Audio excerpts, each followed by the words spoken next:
শুরু করিতেছি মহান আল্লাহর নামে, যিনি পরম করুণাময় এবং অত্যন্ত দয়ালু। খেলাই খেলতে চাও তোমরা, তাহলে আমি 13টা গরিবের চেয়ে দিমানো হয়ে দিলাম। আরে মুজিব কর তো সেই কর, যে কর লাগাইলে পরে মানুষ আর মৃত্যুর ভয় পাওয়ার কথা না। আমি আওয়ামী লীগের দালালি, এর চেয়ে বাইরে যাওয়ার কোনো সুযোগ আমার নাই। মাননীয় প্রধানমন্ত্রীও বলছেন তুমি তো ফেসবুকের এমপি। আমি প্রোডাক্ট অফ ফেসবুক যদি হই, আসলে আমি প্রোডাক্ট অফ শেখ হাসিনা। আসসালামু আলাইকুম। ফেসবুকের এমপি আপনারা বলেন, এইটাও কিন্তু নেত্রীর কারণেই। মানবতার ফেরিওয়ালা জনাব ব্যারিস্টার সুমন প্রধানমন্ত্রীর পাঠানো তার এলাকায় দুস্থ গরিব মানুষের জন্য শাড়ি লুঙ্গি টুঙ্গি যা যা আছে, এখান থেকে তার বন্ধুর 2 বউকে শাড়ি 2টা গিফট করে দিয়েছেন।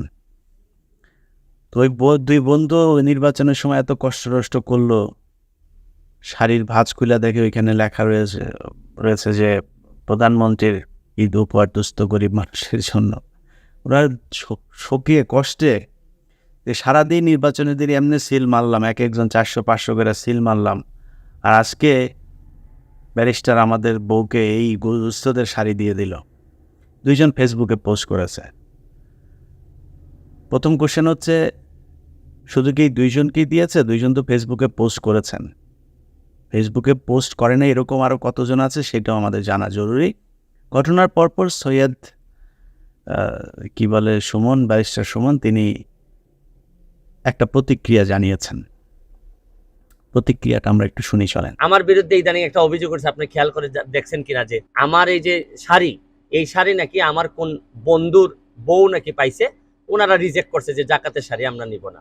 এমপি কি 500 জায়গায় গিয়ে হাতে হাতে শাড়ি দেয়? কারো না কারো মাধ্যমে তো দেয়। আপনার যদি, আমার কোনো লোক যদি বিবেচনা করে যে আপনি গরিব, আপনাকে যদি দেয় আর পরে যদি আপনি ফেসবুকে দেন, তাহলে বোঝা গেল আপনার ইন্টেনশন ভালো না। তার এই বক্তব্যে আপনি সন্তুষ্ট কিনা আমি জানি না। একজন অনুসন্ধানী সাংবাদিক হিসাবে আমি এটাতে সন্তুষ্ট হইতে পারিনি। কারণ হচ্ছে, ব্যারিস্টার বলছেন যে তার বন্ধুদেরকে তিনি শুভাকাঙ্ক্ষীদের মাধ্যমেই তিনি পাঠিয়েছেন এগুলো, ঈদ উপহারগুলো দুস্থদের মাঝখানে দেওয়ার জন্য।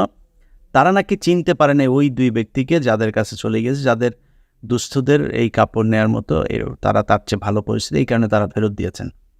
আপনার পরিচিত লোকজন আপনার 2 বন্ধুকে চেনে না, দুস্থদের কাপড় দিয়ে আসবে, এটা আমি বাই করতে পারলাম না। কথায় আছে না যে আপনার একটু চালাক না হলে চলা যায় না? তো বাংলাদেশে এরা একটু চালাক লোক।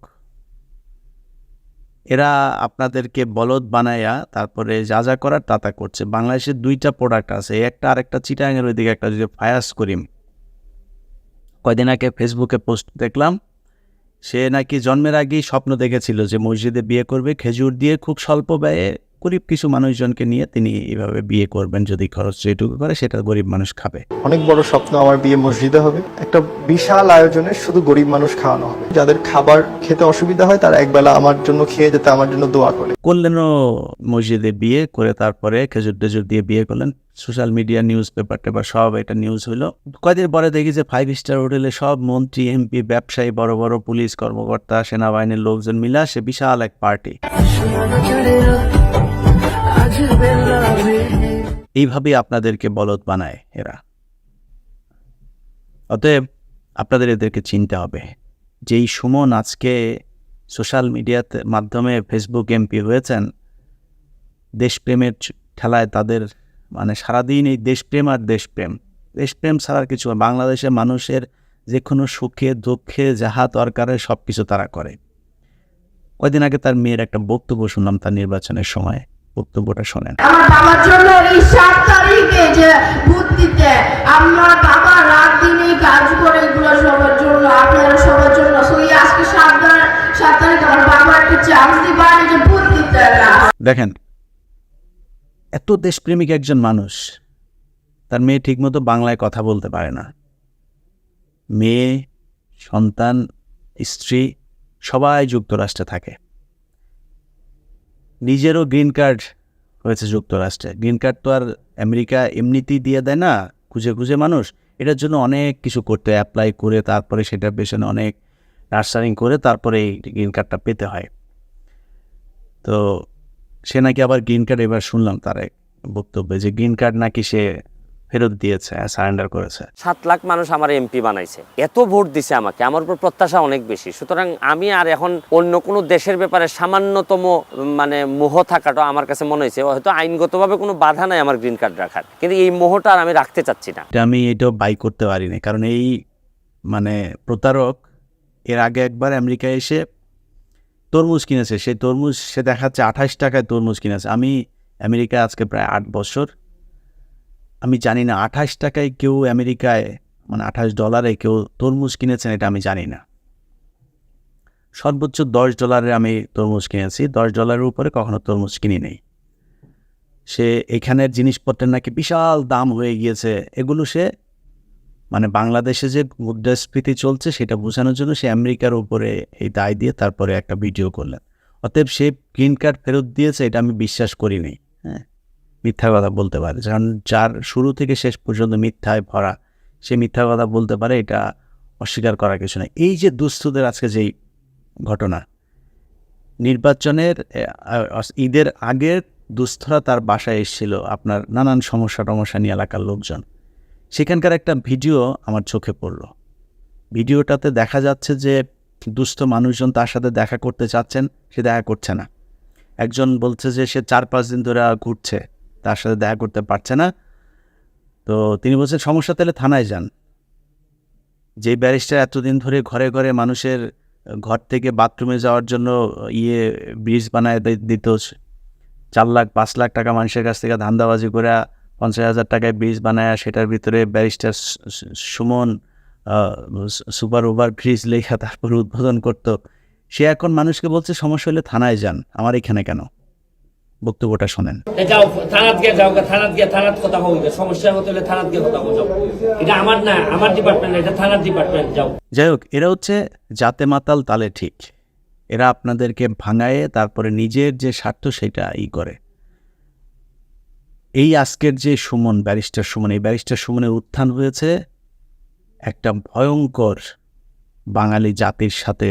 সেই এই জাতির যেই দুর্দিন, যেই দুর্দশা আজকে চলছে, আমি বিশ্বাস করি জামায়াতে ইসলামের যে নেতাদেরকে একটা মানে কি বলবো, যে সোকল্ড একটা অপরাধ ট্রাইব্যুনাল গঠন করে তারপরে জুডিশিয়াল যে কিলিং করা হয়েছে, সেই কিলিংয়ের মধ্য দিয়ে সেইটার শাস্তি বাঙালি জাতি পাচ্ছে। কারণ এই বাংলাদেশের মানুষ অন্যায়ের বিরুদ্ধে প্রতিবাদ করতে পারে নাই।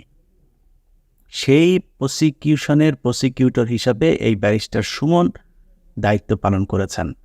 আপনারা আজকে যার কাছে এত মানবতা চান, এত ন্যায় বিচার চান, এত সহায়তা চান, সেই ব্যক্তি এতগুলো মানুষকে হত্যার একটা ষড়যন্ত্রের সাথে যুক্ত ছিল। যেই ব্যক্তি এই ধরনের অবিচারের সাথে থাকতে পারে, তার কাছে আপনারা বিচার চান কিভাবে? এটাই আপনাদের সমস্যা। আজ থেকে প্রায় 5-7 বছর আগে একবার যুক্তরাষ্ট্রে এসে তার একটা বক্তব্য দিয়ে গিয়েছিলেন 18 নির্বাচনেরও আগে। সেই বক্তব্যে সুমন কি বলছেন চলেন এটা একটু শুনেন। মীর কাসেম আলীর আমরা ফাঁসির ব্যবস্থা করতেছি, যদি কোনো কারণে আওয়ামী লীগ ফল করে তাইলে আমি আপনাদেরকে সাক্ষী দিয়ে যাচ্ছি, আমরা তো বাঁচবই না। আপনারা যারা এখানে আছেন, কোনোদিন যদি বাংলাদেশে যান, আপনাদেরও বহু নাম লিস্টেড আছে, আপনারাও বাঁচবেন।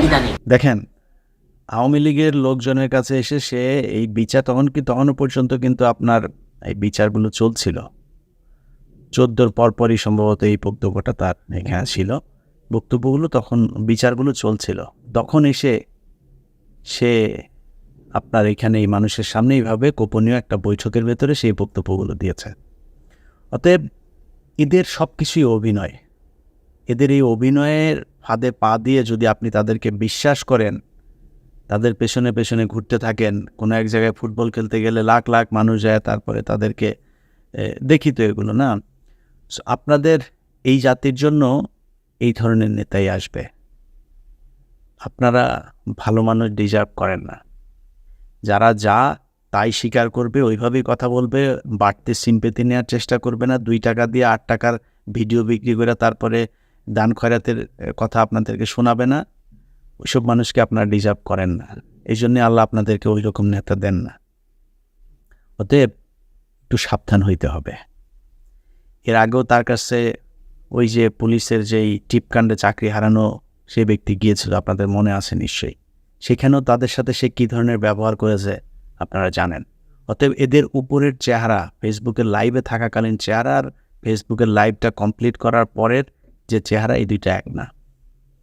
এর কাছে যদি সুন্দরী নারী পাঠান, দেখবেন খুব সুন্দর করে কথা বলে, হ্যাঁ আসেন, হ্যাঁ নাম্বার দিয়ে দেবে না। আপনি যান, আপনি। আর এখন তো তার যা কাজ সেটা করা শেষ। ব্যারিস্টার সুমনকে অনুষ্ঠানের শেষে কয়েকটা জিনিস বলি। সে কয়দিন আগে সরকার কত টাকা তার বরাদ্দ দিয়েছে তার এলাকায়, সেটা তিনি ফেসবুকের মাধ্যমে জানিয়ে দিচ্ছে। কত বেতন পায় সেটা তিনি ফেসবুকের মাধ্যমে জানিয়ে দিয়েছেন। আমি খালকা পয়লা বেতন পাইছি 1,72,000। এরপরে আপনারা জানেননি আমি 2.5 মাসে কত বরাদ্দ পাইছি আপনারা দিবার লাগি 29 কোটি টাকা। এর মধ্যে 25 কোটি খালি রাস্তাঘাট বানাইতাম। আচ্ছা, আগে যে এমপি মন্ত্রী আছিল এরা কইল না করে? এটা একদমই ম্যাটার করে না যে সরকার কত টাকা দিয়েছে, সেটা তো আমরাই জানি। সেটা চাইলেই ওয়েবসাইটে গেলে, গভর্নমেন্ট ওয়েবসাইটগুলোতে গেলে সেটা জানা যাবে। জানার বিষয় যেটা, সেটা হচ্ছে আপনি এই টাকা দিয়ে কি করেছেন। একটা স্কুল করেছেন, স্কুল করতে আপনার 5 কোটি টাকা খরচ হয়েছে। সেই স্কুলে 5 কোটি টাকা কি খরচ হয়েছে, কি খাতে, আমরা ওগুলোর সবগুলোর দাম জানতে, যে মজুরি এত টাকা, কন্ট্রাক্টরের খরচ এত টাকা, ইট কিনতে এত টাকা, রড কিনতে এত টাকা, সিমেন্ট কিনতে এত টাকা, আলাদা আলাদা এইভাবে খরচগুলো দেখেন। তাইলে বুঝবো যে আপনি অনেস্ট, আপনি খুব ট্রান্সপারেন্টলি আপনি এগুলো মানুষের সামনে দেখাইতে চান, তখন আমরা বিশ্বাস করব। সেটা দেখাবেন, আপনি গ্যারান্টি দিয়ে রাখলাম। তো যাই হোক, আজকে ব্যারিস্টার সুমনের যে বিষয়টা নিয়ে কথা বললাম, এটা তাকে নিয়ে কথা বলার জন্য না। 2 নাম্বারই করে 2 দিন 4 দিন মানুষের কাছে জনপ্রিয় হওয়া যায়। আল্লাহ ঠিকই তার বেজ্জতি ঠিক জায়গা মতো আল্লাহ করে দেন। অতএব এটা নিয়ে আমার কথা বলার বিষয় না। বিষয় হচ্ছে যে আপনাদের সাধারণ মানুষ যারা আছেন, এই সাধারণ মানুষকে বলবো যে একটু সাবধান। এই প্রতারকদের ফাঁদে পা দিয়া তারপর তাদেরকে নেতা মনে করে তাদের কাছে আপনার সমস্যার সমাধান চাবেন, এটা কখনোই সম্ভব না। কয়দিন আগে একটা টেলিভিশনে তার চুল কাটার ভিডিও দেখাচ্ছে, টেলিভিশনের নিউজের ভিতরে চুল কাটার ভিডিও দেখেন, এইটা সম্ভব? আজকে কার চুল কাটতেছো? ব্যারিস্টার সুমন ভাই। হ্যাঁ, তো এর আগে যখন কাটে তখন সে কি ছিল? ভাই ছিল ব্যারিস্টার, এখন হচ্ছে এমপি। উনি ইচ্ছা করলে ভালো হয়েছি ভিআইপি সে যাইতে পারতো, কিন্তু তা না, ওনার আগের যে মনোভূতিটা ছিল এখনো ভাইয়ের কাছে তার। যাই হোক, আমরা চুল কাটার ভিডিও তো দেখলামই, কয়েকদিন পরে তারও নিচের জিনিসপত্র কাটারও আবার ভিডিও টিডিও কোনো টেলিভিশন সময় টময় 71 এগুলি করে কিনা সেটার অপেক্ষায় আমরা থাকলাম। আজকের মতো বিদায়, সবাই ভালো থাকেন, আল্লাহ হাফেজ।